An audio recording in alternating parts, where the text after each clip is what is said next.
the Secretary of Humanitarian Services, His Excellency the President of Botswana, other dignitaries. In Uganda,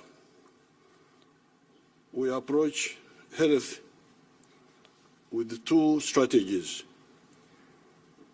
Just, I imagine, as it is done in many countries. The two strategies for health are preventive health care on the one hand, and curative health care in case somebody gets sick. Prevention, number one, cure if you can't prevent. That's our strategy. The preventive health care includes the following. Number one, nutrition through sensitization and education, because Uganda does not lack food of any type, carbohydrates, proteins, fats, vitamins, and other micronutrients. What is sometimes lacking is knowledge of what is needed and why. Consequently, some people overeat,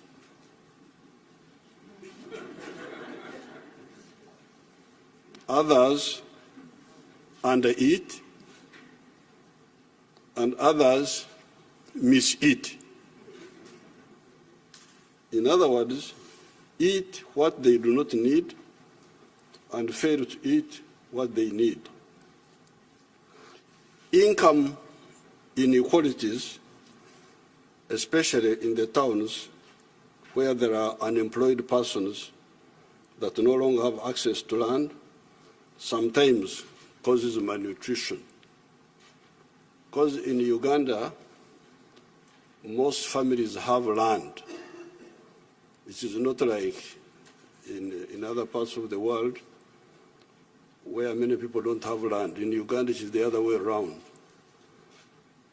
Almost everybody has land.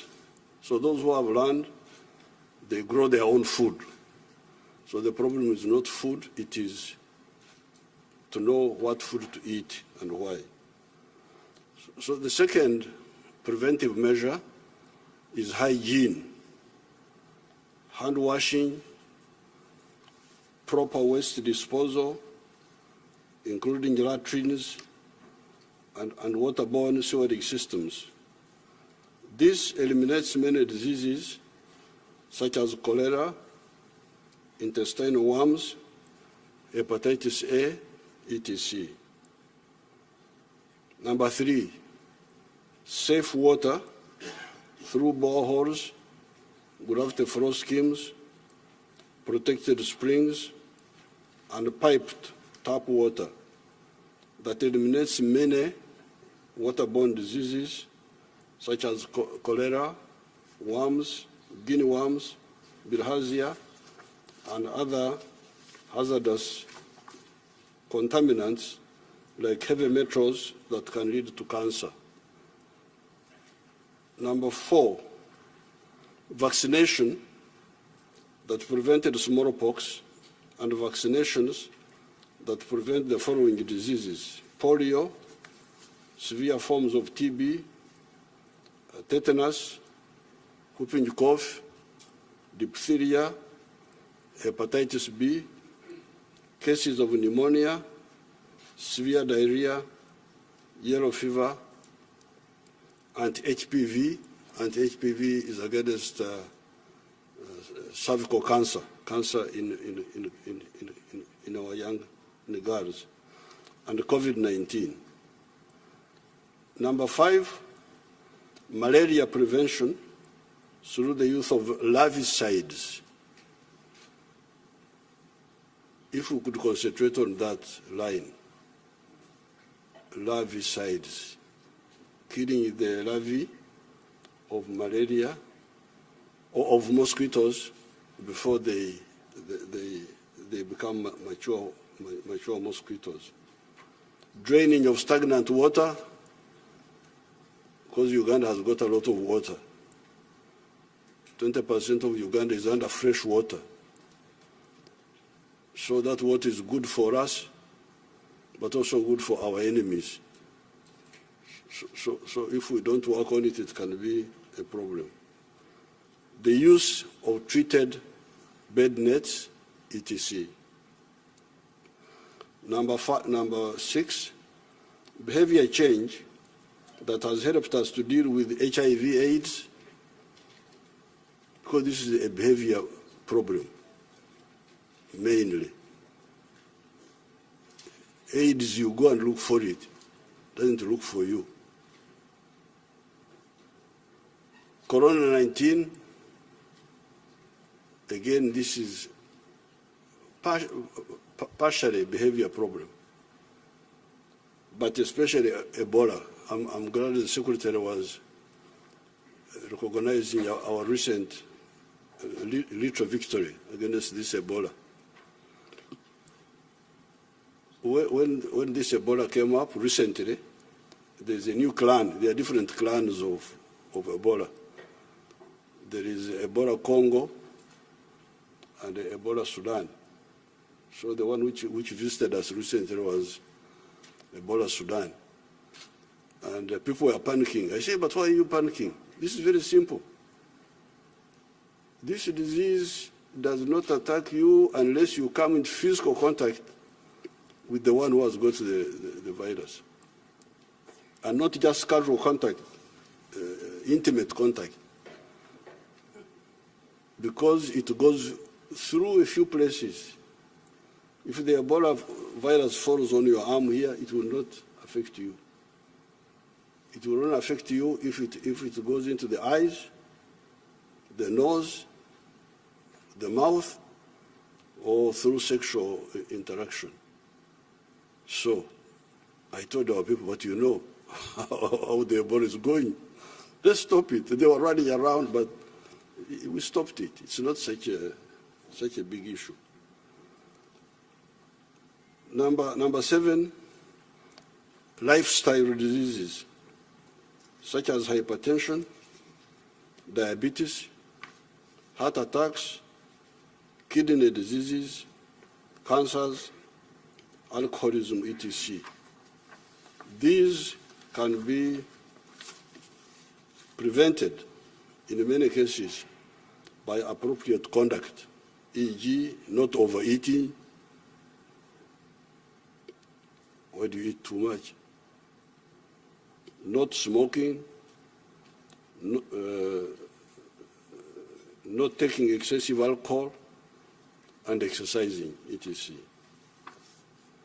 Number 8, this is all in the prevention. Protecting the environment, especially the quality of the air, that can help us to prevent some of the respiratory canal diseases. Some of the pollutants can go through food chains, e.g. agrochemicals. Polluting water sources becomes therefore crucial. Those sources must be protected by ensuring that there are vegetation belts around the water bodies, e.g. forests, shrubs, etc., to make sure that we leave vegetation belts around the lakes, around the rivers, around the wells, so that they can filter out for us all these pollutants. By being serious on the above 8 points, if you are serious on these 8, which I have listed here, you eliminate 75% of all possible sicknesses that can afflict our people.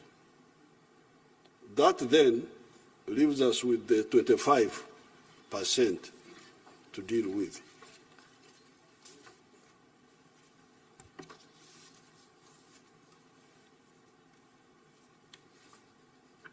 It is here that now the curative network of our medical centers comes in. In Uganda, we have what we call a health center 3 per sub-county. And there are 2,184 sub-counties in Uganda. Then we have health center 4 at the county constituency. And there are 353 parliamentary constituencies in Uganda, out of which 167 have the health center 4s. We call them health center 4s. A constituency has around 100,000 persons. The third tier has a district hospital. This should be 147 in Uganda. However, we now have 45 of them. There are then the regional referral hospitals, which should be 21. We now have 16 of them. There is then the National Referral Hospital at Mulago, plus other specialized national health assets such as the Women's Hospital, the Joint Clinical Research Center for AIDS. All the above are government health facilities. There are, however, many private health facilities belonging to private people, to the churches, to Islamic groups, to private people, both local and foreign.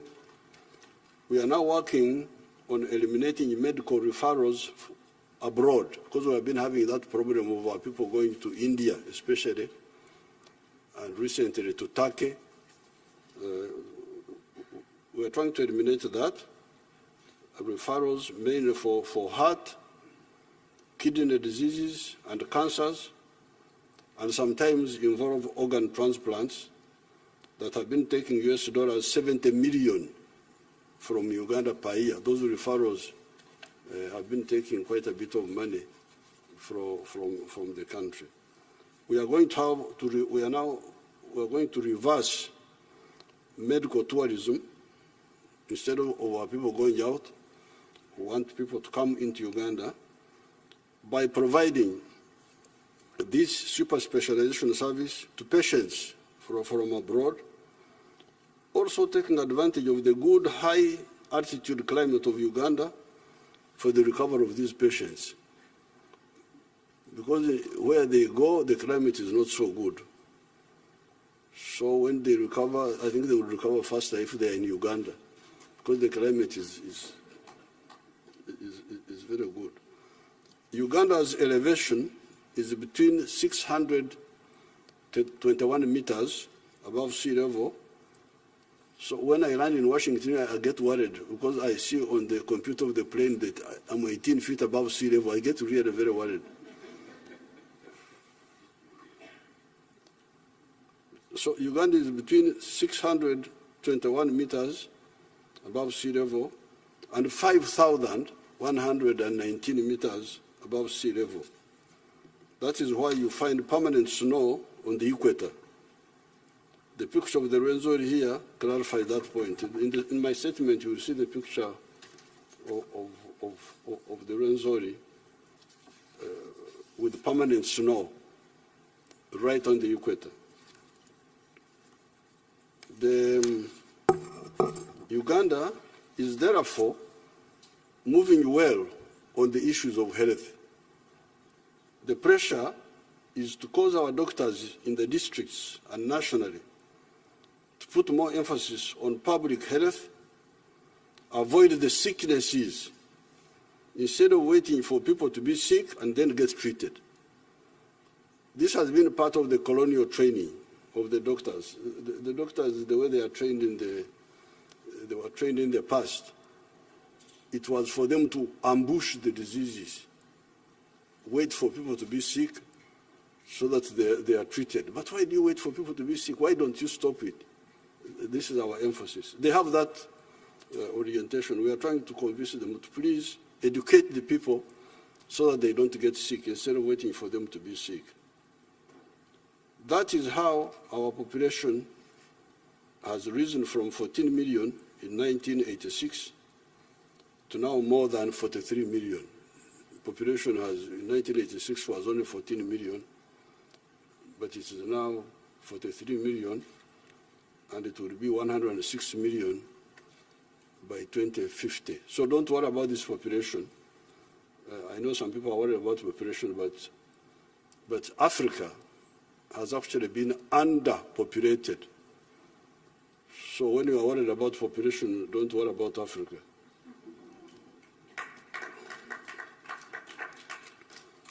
Africa is 12 times the size of India. You can put India into Africa 12 times, and it will fit there. Until very recently, the population of India has been bigger than the population of Africa. It is only now that for the first time, the population of Africa has overtaken the population of India. So you can see that really the population of the problem of Africa is not overpopulation, but rather the other opposite of underpopulation. This population of Uganda, which has risen more than almost 4 times in 30 years, we have no problem with it. It's not such a big issue.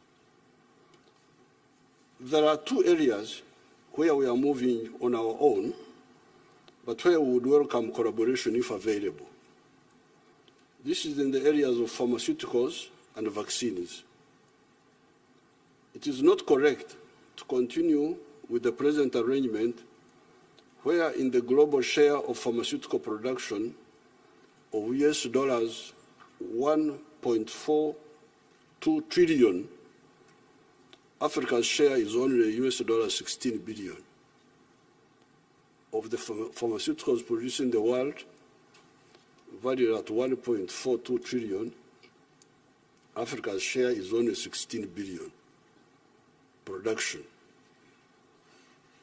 Uganda and Africa are better placed to produce many of the pharmaceuticals on account of the plants that we have in our area.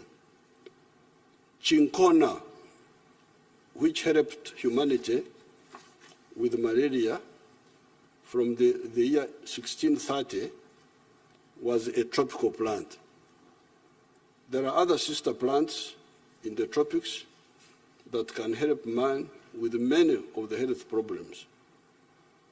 During the Corona-19 pandemic, one of our professors, Professor Patrick Ogwang, cross-matched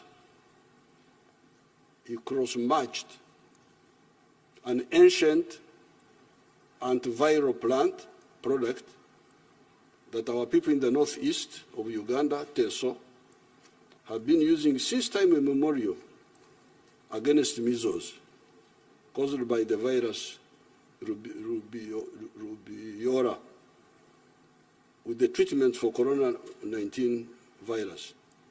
And it saved so many lives. This professor, from the village knowledge, traditional knowledge, his education about viruses and so on, when this virus came, we said, oh, but we have got something we use for the other virus, the measles. Let me try it on Corona. And it just kicks it out. Just kicks it out. Uganda, with a population of 43 million, had 170,000 cases of Corona-19. And we lost 3,632 people. You very well know what happened in other parts of the world. You know how many people died. Many more than this one here. We are also working on developing all the types of vaccines needed for the humans and for the livestock. Our scientists have, for instance, discovered an anti-tick vaccine recently. On the side of the diagnostics, we are moving well, as we are doing on the side of sanitizers. Being one of the biggest producers of bananas in the whole world, since ancient times, it was easier to enhance the production of sanitizers from the alcohol base and from bananas. In the Great Lakes countries of Kenya, Tanzania, and Uganda, you even come across many names of marwa, wamarwa. When you hear that word marwa, wamarwa, it means alcohol, or referring to alcohol from bananas or from sorghum and millet. So we are able now to upscale this alcohol, which people are using to burn their livers, to instead burn the virus. That's how we're able to get the sanitizers. In conclusion, from Uganda's point of view, we invite friends like the United States and brothers like the African brothers who are here to cooperate with us in the production of vaccines and pharmaceuticals for the improvement of global health. Collaboration between the USA and Africa will enable the world to get cheaper medicines and vaccines. Because remember, our production costs are lower. Our production costs are lower. So if you want cheaper drugs, the place to go is Africa. In our research for vaccines development, we found that we need 17 input chemicals and reagents, including the one known as beta-propiolactone. When we are developing these vaccines, we find we need chemicals and reagents, and one of them is this one. Because I take close interest in this, you may think that I know something about chemistry, but this is just plagiarizing, stealing the knowledge of others. And when I speak, people think, oh, the man is informed.